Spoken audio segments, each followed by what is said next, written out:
Hi, I'm Rick Sessinghaus. Studying stress management, I have found that there's a big thing that's happening in our society, is many of us have become reactive instead of choosing to respond. Now, what I mean by that is that we're in a very stimulus response type of environment, right? We have our phone, we have a text, we have a message, and we immediately react to it. And then guess what? That now can create an emotional reaction in our body. So you could be in a good mood, get a text, oh my gosh, I can't believe that's happening, right? So when we're reactive, we are constantly in a stressful environment internally, right? We're allowing the environment to now dictate our emotional state. Now, my oldest daughter, she's 17, and love her to death. In the morning, she leaves early for school, and I say, Grace, have a great day. And she goes, it depends on my English teacher, it depends on da-da-da-da-da. And I go, time out.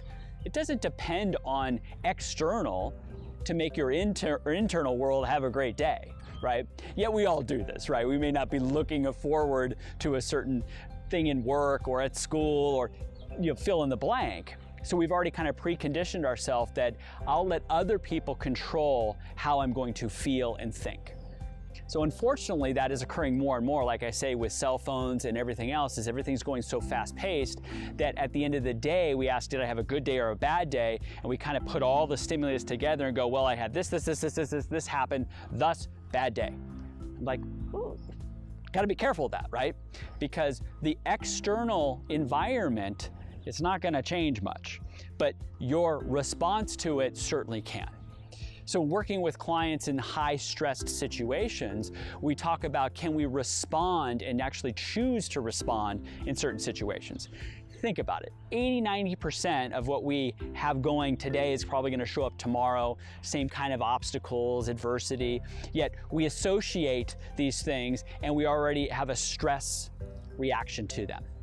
So what I'm asking is, can we actually think ahead and choose to respond how we want to? Again, that's a little bit of a challenge, okay? So that requires a couple things. First off is be clear on what you want to happen, and that's having a clear intention. So today I wake up, what was my intention today? Maybe it is in that sales meeting, what is the intention? Now, when we get clearer on that, we start to understand how we are going to show up and what our behaviors are going to be, and we can start thinking about how am I going to do that? Oh yeah, I'm going to be like this, I'm going to be composed, and you start to actually understand how you want to behave in advance instead of, well, I'll just wait and see. No. Because now you're literally going to be stressed out because your environment is going to continuously give you these signals that you're not ready for. Now, in the moment, we can certainly talk about if the environment is not favorable, again, how are you going to respond?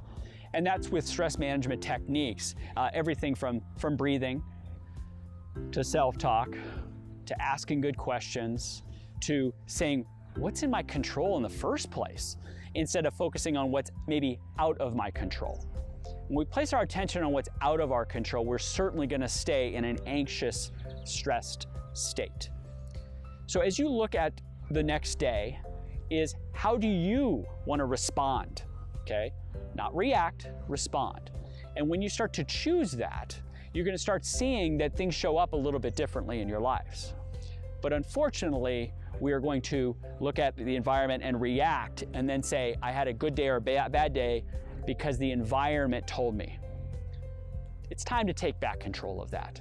Take back control of your behaviors, how you feel, and a lot of that is now to choose to respond with intention, with your own behaviors, and be able to go through some of those situations that have been tough on you and reframe them and looking at them in a different way.